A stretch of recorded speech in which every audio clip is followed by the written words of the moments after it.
Hey guys, இது வந்து ஒரு ஒயிட் ஓவர் சைஸ்டு ஷர்ட்டை வந்து ஸ்டைல் பண்ணுற வீடியோ தான். இது ஆக்சுவலாக என்னோட ஐடியா கிடையாது. நான் அனுஷ்கா சர்மாவை பார்த்து தான் காப்பி அடித்தேன். அவங்க ஒரு டைம் மேட்ச் பார்க்க வரும்போது இந்த மாதிரி அவுட்ஃபிட் போட்டு வந்திருந்தாங்க. அது பார்க்கும்போதே ரொம்ப சூப்பராக இருந்துச்சு. சிம்பிளாக, நீட்டாக அண்ட் ரொம்ப கம்ஃபர்டபுளாக இருந்துச்சு. ஸோ அதை பார்த்து தான் ட்ரை பண்ணியிருக்கேன்.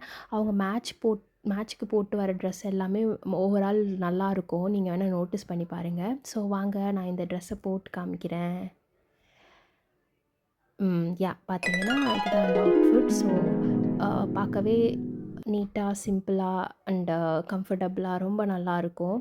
இந்த ஷர்ட் வந்து நான் ஈஸி பையில் 250க்கு பை ஒன் கெட் ஒனில் வாங்கினேன். பேண்ட் வந்து நான் பெங்களூர் ஸ்ட்ரீட் ஷாப்பிங்கில் 500க்கு வாங்கினேன். ஸோ ரெண்டுமே கம்ஃபர்டபுளாக ரொம்ப நல்லாயிருக்கும். நான் இதை வந்து சிம்பிளாக ஜுவல்லரி போட்டு உங்களுக்கு காமிக்கிறேன். இதுக்கு வந்து மினிமல் ஜுவல்லரி தான் நல்லாயிருக்கும். ஸோ இந்த மாதிரி மினிமலாக ஒரு செயின், அதுக்கப்புறம் ஒரு ப்ரேஸ்லெட் போடுறேன். எனிவே நான் ஃபுல் ஹேண்ட் ஸ்லீவாக தான் விட போகிறேன். அப்படியே ஃபோல்ட் பண்ண போகிறது கிடையாது.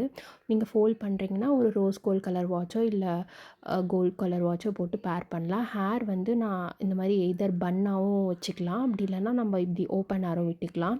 இதுக்கு ரெண்டுமே சூட் ஆகும். இந்த அவுட்ஃபிட்டை வந்து கேரி பண்ணுறது அவ்வளோ கஷ்டம்லாம் கிடையாது. ரொம்ப ஈஸியாக, நம்ம ரொம்ப லேசியாக இருக்கோம் அப்படின்னா இந்த மாதிரி ஒரு அவுட்ஃபிட் போட்டு போனோன்னா நம்ம கொஞ்சம் ஸ்டைலிஷாகவும் தெரியும் அண்டு பெருசாக வந்து நம்மளை கேரி பண்ணிக்க வேணாம். ஸோ ஈஸியாக இருக்கும். Hope this helps. Thanks for வாட்சிங். பாய்.